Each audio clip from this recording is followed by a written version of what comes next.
Hello guys, আসসালামু আলাইকুম। Welcome to my YouTube channel beyond the friends.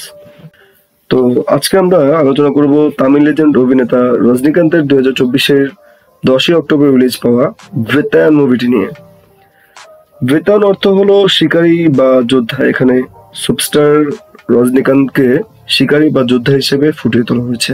Rajinikanth as Athiyan একজন senior police officer থাকেন, যে কিনা অ্যাক্সিডেন্টলি একজন ইনোসেন্ট মানুষকে মেরে ফেলে একটি এনকাউন্টার কিলিং মিশনে।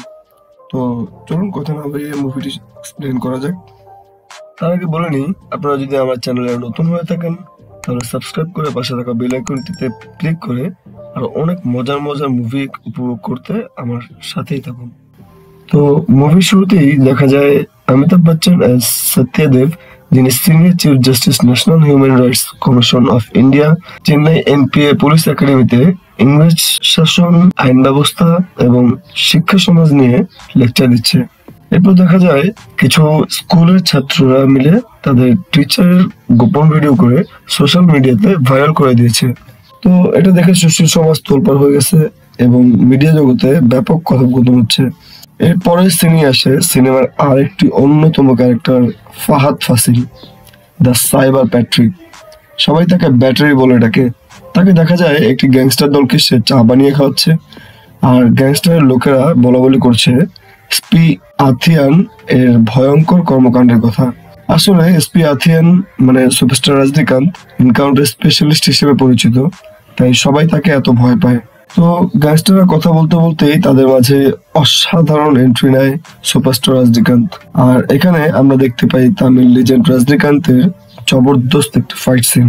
দেখা যায় এখানে গ্যাংস্টার লিডারদের উনি এনকাউন্টার করে ফেলেন। আর একটু আগে আমরা যেই সাইবার প্যাট্রিককে গ্যাংস্টারদের চা বানিয়ে খাওয়াতে দেখি, সে আসলে এসপি আথিয়ানেরই একজন ইম্পর্টেন্ট ইনফর্মার। এনকাউন্টার করার কারণে পুলিশ টিমকে কোর্টে জবাবদিহিতা করতে হয়। এদিকে সত্যদেব পুলিশের যে কোনো এনকাউন্টারের ঘোর বিরোধী। তার মতে জাজ করার হক শুধুমাত্র আদালতের হবে, পুলিশ নিজের হাতে আইন তুলে নিয়ে একের পর এক এনকাউন্টার করতে পারে না। এর কিছুক্ষণ পরেই আথিয়ানের কাছে একটি চিঠি আসতে দেখা যায়, আর এই চিঠির থেকেই শুরু হয় সিনেমার নতুন মোড়। চিঠিটা লিখেছে সারনিয়া নামক একজন স্কুল শিক্ষিকা। তার স্কুলের এক রুমে কিছু ব্যক্তি গাজার একটি গোডাউন বানিয়ে ফেলেছে।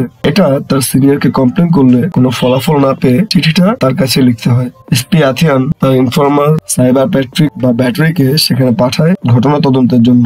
এদিকে পুলিশের লোকেরাই বলাবলি করতেছে স্কুলের গাজার গোডাউন যারা তৈরি করেছে তারা অনেক পাওয়ারফুল গুন্ডা, তাই তাদের ধরতে কিছুটা বেগ পেতে হবে। প্যাট্রিক ও পুলিশ ফোর্স তাদের কাজে লেগে যায় গুন্ডাদের ধরতে, অ্যাকচুয়ালি ধরতে না, তাদের এনকাউন্টার করতে। এই গ্যাংস্টারদের লিডারকে না মেরে এসপি আথিয়ান তাকে একটি ফাঁকা জায়গায় এনে তাকে এনকাউন্টারের নাটক সাজায় যেন এনকাউন্টারটি রিয়েলিস্টিক মনে হয়। আর তখনই সে জানতে পারে এই ঘটনার সাথে তাদের পুলিশেরই একজন লোক জড়িত। আর এটা জানতে পেরে এসপি আথিয়ান সেই গ্যাংস্টার লিডার এবং সেই পুলিশকে চালাকি করে এনকাউন্টার করে ফেলে। সারানিয়াকে মানে সেই স্কুল শিক্ষিকাকে তার বাহাদুরির জন্য চেন্নাইতে একটি ইউনিভার্সিটিতে কম্পিউটার সায়েন্সে পিএইচডি করার জন্য ট্রান্সফার করা হয়। একদিন সারানিয়া স্কুল থেকে ফেরার সময় হামলার শিকার হয়। সে বারবার আথিয়ানকে কল করতে থাকে, কিন্তু আথিয়ান ফোন রিসিভ করতে পারে না এবং সেই সুযোগে খুনি সারানিয়াকে রেপ করে খুন করে ফেলে। এখন কথা হচ্ছে সারানিয়াকে কে এবং কেন খুন করলো। সারানিয়ার এই মর্মান্তিক খুন হওয়া পুরো চেন্নাইবাসী এবং মিডিয়া জগৎ, বিশেষ করে শিক্ষকরা আওয়াজ তুলছে এবং প্রোটেস্ট করছে এবং খুনির ফাঁসি দাবি করছে। সারানিয়ার খুনিকে ধরার জন্য একটি তদন্তকারী টিম গঠন করা হয় আইপিএস হারিশ কুমারের আন্ডারে। সারানিয়ার এই কেসটি খুবই সেন্সিটিভ, আর সাধারণ জনগণ ইনভলভ হওয়ায় এই কেসটা একটা হাই প্রোফাইল কেসে পরিণত হয় আর শুরু হয়ে যায় ইনভেস্টিগেশন। এদিকে এসপি আথিয়ান এই খবরটি শুনে এই কেসটি নেওয়ার জন্য রিকোয়েস্ট করেন তার উপর মহলে, কিন্তু তাকে কেসটি দেওয়া হয় না। তদন্ত করতে করতে পুলিশ ফোর্স কিছু আলামতের ভিত্তিতে খুনির অস্তিত্ব পর্যন্ত পৌঁছায় এবং খুনিকে ধরে ফেলে। এখানে দেখানো হচ্ছে খুনির নাম হচ্ছে গিয়ে গুনা, আর গুনা একজন কম্পিউটার ইঞ্জিনিয়ার। গুনার এই কর্মকাণ্ডে প্রোটেস্টকারীরা ওর উপর প্রচন্ড ক্ষিপ্ত এবং ওর ফাঁসি দাবি করে। আদালতে গুনার রিমান্ড মঞ্জুর হয়। গুনাকে রিমান্ডে মারধর করার পর তাকে হাসপাতালে নিলে গুনা সেখান থেকে পালিয়ে যায়। আর এতে করে তদন্তকারী দুজন পুলিশ অফিসারকে সাসপেন্ড করা হয় এবং এসপি আথিয়ানকে এই কেসটা দিয়ে 1 উইকের মধ্যে গুনাকে এনকাউন্টারের নির্দেশ দেওয়া হয়। আথিয়ান কেসটা ওপেন করে সাসপেন্ড করা 2 পুলিশকে তার সাথেই রেখে দেয়। একটি তথ্যের ভিত্তিতে খোঁজ পাওয়া যায় গুনা সমুদ্রে একটি ফিশিং বোটে লুকিয়ে আছে। আথিয়ান এবং তার টিম বোটটাকে খুঁজে বের করে এবং হারিশ কুমারের কনফার্মেশনে গুনাকে এনকাউন্টার করে ফেলে। এনকাউন্টারের খবর পেয়ে সবাই প্রচন্ড খুশি হয়, কিন্তু হিউম্যান রাইটস এর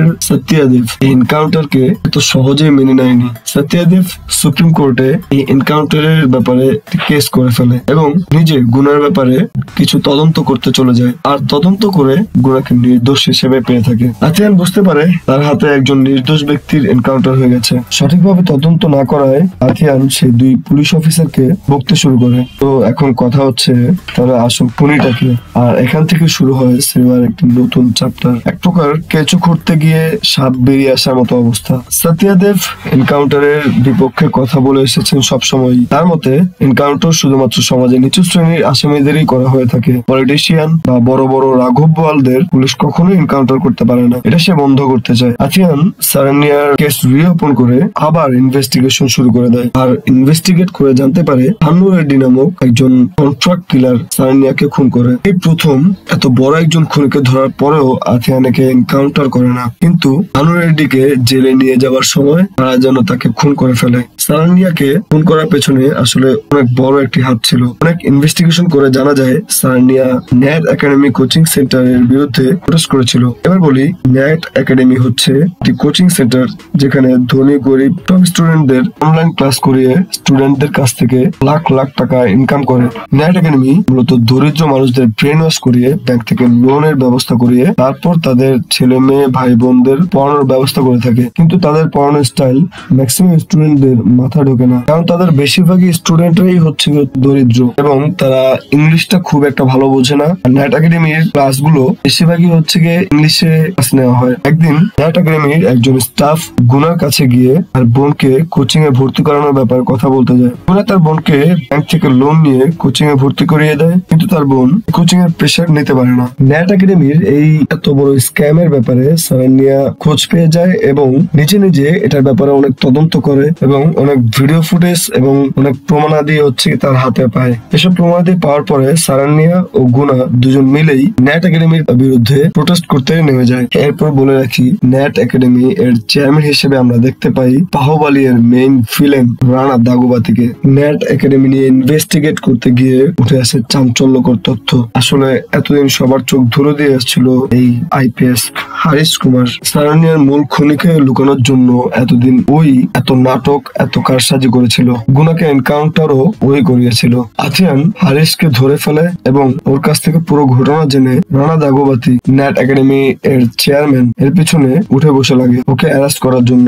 সারানিয়া যখন ন্যাট একাডেমি নিয়ে প্রোটেস্ট করা শুরু করে, রানা দাগুবাতি তখন তাকে বিভিন্নভাবে লোভ দেখানো শুরু করে, বিভিন্ন অফার দিয়ে। কিন্তু সারানিয়া যখন কোনো অফারই রাজি হচ্ছিল না, তখন এই রানা দাগুবাতি একজন কন্ট্রাক্ট কিলার দিয়ে তাকে খুন করে ফেলে। রানা দাগুবাতি অনেক পাওয়ারফুল হওয়ার কারণে আথিয়ান তাকে অ্যারেস্ট করতে গিয়েও অ্যারেস্ট করতে পারেনি।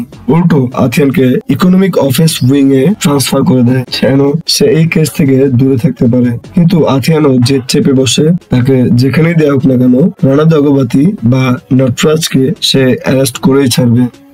এরপর একদিন আথিয়ান তার পুলিশ ফোর্স নিয়ে নটরাজকে অ্যারেস্ট করেই ফেলে। কি ভাবছেন, মুভি তো শেষ, সারানিয়ার খুনিকে ধরা হলো, মুভি তো শেষ হয়ে যাওয়ারই কথা। কিন্তু না, নটরাজকে তো অ্যারেস্ট করা হলো, কিন্তু তার বিরুদ্ধে সাক্ষ্য প্রমাণ কোথায়? আর এই সাক্ষ্য প্রমাণ সবই ছিল সারানিয়ার মোবাইলে।